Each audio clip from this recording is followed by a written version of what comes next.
Hello dear tea friends from around the world, welcome to a new tea class with me, Stéphane Erler. I'm the founder of the Tea Masters blog and the tea-masters.com tea boutique. Today is the official anniversary of my blog, 20 years of existence. It started on the 16th of June 2004.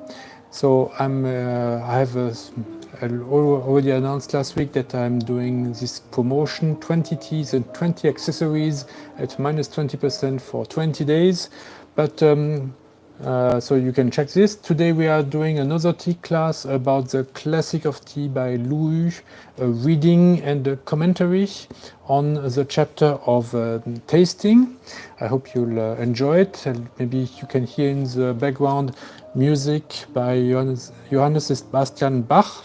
On piano, it was interpreted by Bastian Krock, good friend and tea friend of mine, who sent me this CD this week. I thank him very much for this nice gesture. It's perfect for my birthday, the birthday of the blog. I'm going to make some Bilochun green tea when I'm making these classes about Louis. I like to drink some green tea because this was the tea that was around in the Tang Dynasty, the only type of tea that they had. Of course, at that time it was pressed and then turned into powder and cooked with a pinch of salt. As you could see last month in our previous class on Louis. So this I really recommend that you watch it if you have missed it. It's that class I really made a demonstration on tea during the Tang Dynasty, how it's made. Of course, some hiccups here and there because it's not a tea that we that we make very often, very little. But it was quite interesting, I think, and it helped us to give some real use to all the knowledge that we have learned this semester from Louis Jing. So today we continue with his writing on tasting. So like usual, I'll start to read and then I'll do some commentary on each paragraph. So, number 1. 3 categories of beings live in the universe: those who fly with wings, those who walk with fur, and those who speak and with the movements of their mouths. While they all drink and eat to live as circumstances dictate, drinking takes on very different meanings. If you are thirsty, you drink water. If you are melancholy or angry, you drink wine. If you are torpid or sleepy, you drink tea.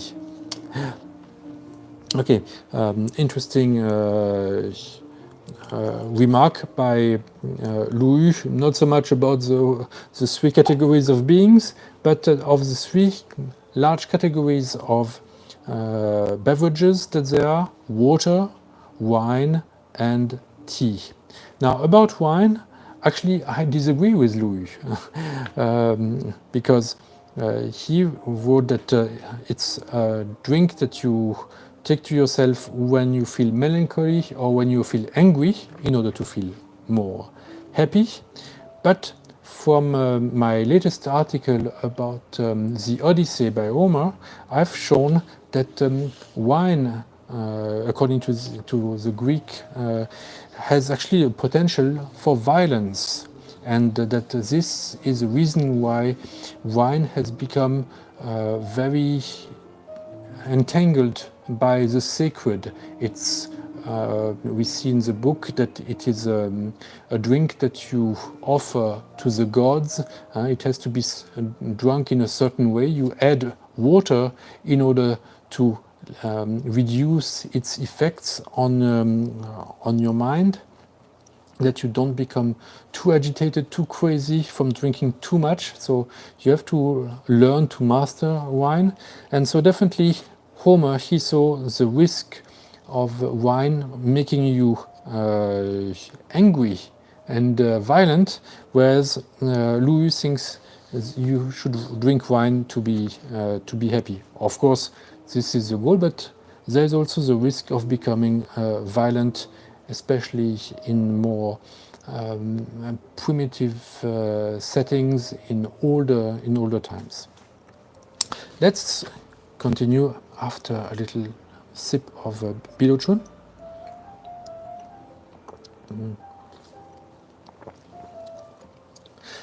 Number 2. Tea as a beverage was discovered by the divine ploughman, Shen. Its fame spread under the Duke of Zhou in the land of Lu. Among the tea drinkers were Yan Yin of Qi under the Han Yangxiong and Sima Xiangru. At the time of the Wu Kingdom, Wei Yao under the Jin, Liu Kun, Zhang Zai, my distant ancestor Luna, Xian, Zhuo Se, and many others. The fashion became norm until it reached its apogee in the Tang Dynasty. Whether in the two capitals, Jingzhou or Yuzhou, tea is prepared in every home.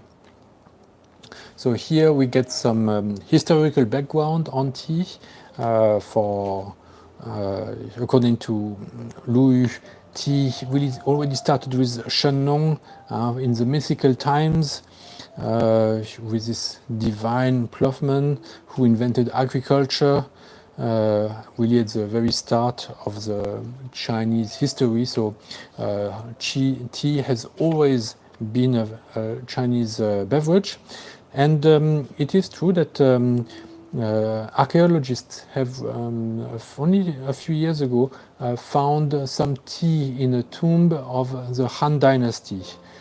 Before it was very much doubted that the tea was so old. We definitely knew it's this way of making tea was really well defined in the Tang Dynasty. But before Tang, tea did not seem to be so well known, especially it was not made alone. They used to add lots of different herbs to their tea, so it was not as pure. The purity really started with Tang, except that they still add a little bit of salt, but that's it. And the other piece of information that we get is that in the Tang Dynasty, every home made tea. So this really showed how advanced and how prosperous the Chinese were under the Tang Dynasty, around 700 and before. Because in later dynasties, the tea became something of the elite, that mostly the emperor and the court would drink. But in the Tang Dynasty, China was so prosperous that everybody, every home had tea, and so this is quite remarkable, I think.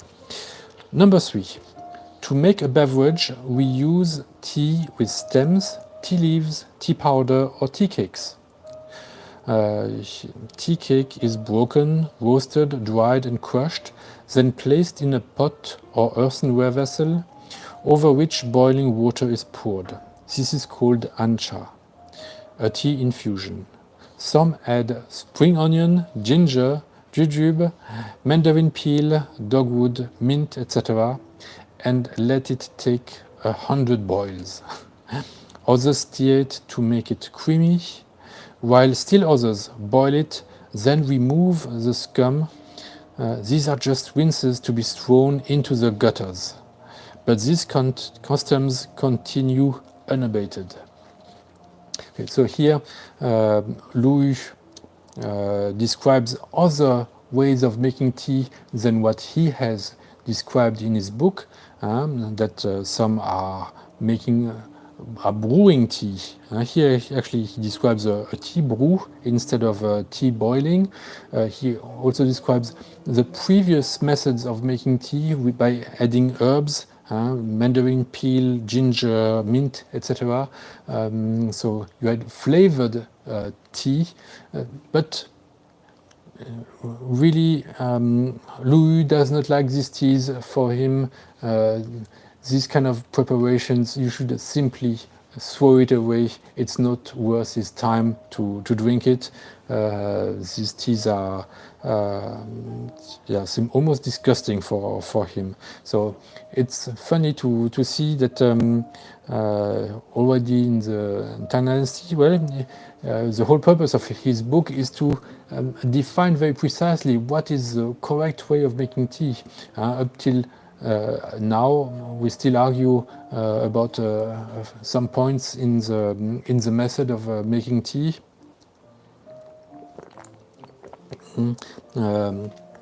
Like rinsing, definitely Louis would not rinse his tea. The first brew is the best. Well, we'll see a little bit later. Number 4, it's extraordinary. Heaven takes care of all creatures and does so prodigiously. Human artifacts are but a pale imitation. They shelter in houses of the greatest refinement. They dress in clothes of every beauty. When they eat, their food and fermented beverages are of the highest refinement. For tea, 9 elements require attention. Pay attention. Manufacture, selection, utensils, fuel, choice of water, drying, reduction to powder, cooking and tasting. Here is very he describes things that are still very useful to us, because as I've mentioned many times, a good cup of tea really depends on the weakest link. There are many ways that you could mess with your tea and get a poor result. So here he gives 9 elements where you have to pay attention. Of course, the manufacturer, how the tea is made, find a good maker. The selection, have somebody to select the tea either for you or you do it yourself by tasting before you are buying. Number 3, the utensils, the accessories that you use. Of course, that's why I have this class about cups or about Iching teapots. For the fuel, nowadays we use mostly electricity or gas, which are quite neutral to the taste. In those times, with the charcoal, you would have big differences, with a big impact on the taste of the tea, depending on what charcoal you used. Now this is more taken care of, but the choice of water is still very important. Drying and reduction to powder. We don't have to turn our tea leaves into powder anymore, but for the drying, I see this as linked to the conservation, how well you preserve your tea and you preserve it from moisture and from bad smells. So this is still very important. Of course, the preparation and then the tasting. Let's continue. Plucking tea on an overcast day and drying it overnight are poor manufacturing methods. Chewing the tea leaf and smelling it with your nose are no way to assess its quality. A rancid pot and a stale cup are not good utensils. Resinous wood and charcoal are bad fuels. Tumultuous torrent water or stagnant rainwater are not good waters. A cake that's dry on the outside but still fresh on the inside isn't properly dried. Green powder or light blue dust are not good tea powders. Clumsy handling of utensils or stirring too quickly are not good cooking methods. If you drink a lot of tea in the summer and don't drink any in the winter, you are not a good tea drinker. So here he gives many examples of what you could do wrong with your tea. Having a tea that was harvested on an overcast day, badly dried cake, the charcoal that is not proper, so it's coming from the kitchen, which have fat.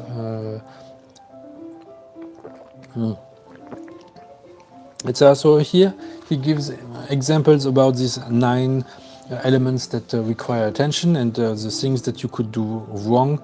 And at the end, he says, in those times, apparently tea was drank more in the summer, whereas nowadays it's more in the winter. But he says, no matter what, you should drink tea all year long, in the summer and in the winter. If you don't do that, you are not a real connoisseur of tea, because tea can do both. It can bring freshness, but it can also bring warmth to you. Now, in theory, green tea brings more freshness than warmth, but there must be ways also for Louis to make tea in the Tang Dynasty that is that feels warming. Nowadays we have more choice because we also have red teas, fermented teas, oolongs, partially oxidized, and each of these teas will have a different impact on how you feel with your body. So like fresh high mountain oolongs I like to drink very much in the summer, and roasted oolongs much more in the winter. So we have more variety of teas that can be drunk all year long. Probably in the Tang Dynasty they already had some teas that some green teas that were more suitable for the winter and others that were more suitable for the summer. And we finish with the fresh, intense, sweet fragrance is released in the first 3 cups. It loses quality in the next 2. If there are 5 guests, 3 cups are passed around. If there are 7, 5 cups are passed around.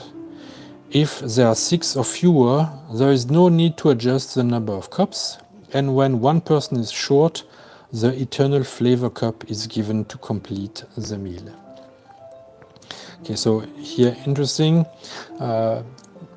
Louis reminds us of something that is quite common sense if you have made tea, is that the first brews or the first cups are the ones with the most intense and sweet fragrance, and that the tea will lose quality in the next 2.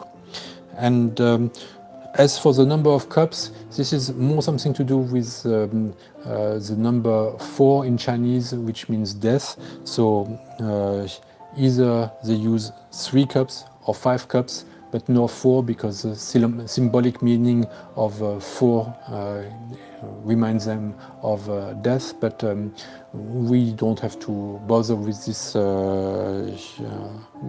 symbolic meaning.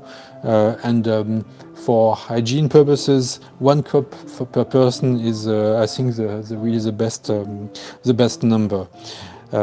But as I was saying before, like some people, and this is a question I had in the French class, are still doing rinses of their teas.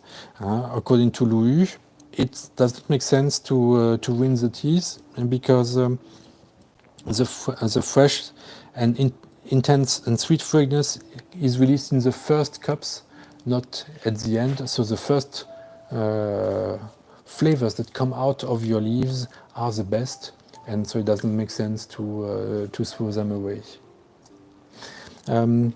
So let's do a little recap. These are simple. So we finished reading this book this semester. There were still some other chapters, but they are more about history and about geography, Chinese geography. Since I'm in Taiwan, I have little to add to that. So these are parts that you can read by yourself. we will stop this lesson here for this year. We will do one more T class next week, and then we will start our summer vacation until early September. So we'll see each other again on next Sunday with a class on I Ching, teapots, but also I would like to do a recap about the semester and all the classes we've done. Maybe get some of your feedback, what to do in the next semester, and of course wish you a good summer.